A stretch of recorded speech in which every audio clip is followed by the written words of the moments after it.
AP government pensioners కోసం good news చెప్పింది. ఇక మీదట నిధి పోర్టల్లో పెన్షనర్స్ ప్రాసెస్ అనేది జరగనుంది. ఎస్, మీరు వింటున్నది నిజమే. April 30, 2026 తో ఫిజికల్ గా పెన్షన్స్ కోసం అప్లై చేసుకోవడానికి డెడ్ లైన్ విధించింది.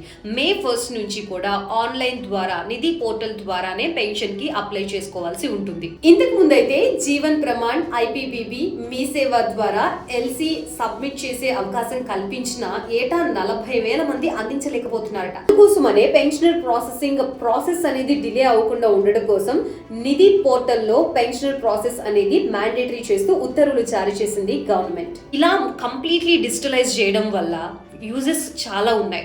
ఫస్ట్ ఆఫ్ ఆల్, ఆఫీసుల చుట్టూ తిరగాల్సిన అవసరం లేదు. మన చేతిలోనే పోర్టల్ ఉంటుంది కాబట్టి మనం అప్లై చేసుకునే అవకాశం ఉంటుంది. ఇక సెకండ్ థింగ్, నో మీడియేటర్, మధ్యలో మధ్యవర్తిత్వం వహించడానికి ఎవరు ఉండరు. ఇక థర్డ్ థింగ్, స్పీడ్ అండ్ యాక్యురసీగా ఉంటుంది. ఇక ఫోర్త్ వన్, మన ఫైల్ ఎక్కడి వరకు వెళ్ళింది అనేది మనం మన చేతిలో ఉన్న మొబైల్తోనే ట్రాక్ చేసుకునే అవకాశం కల్పించింది.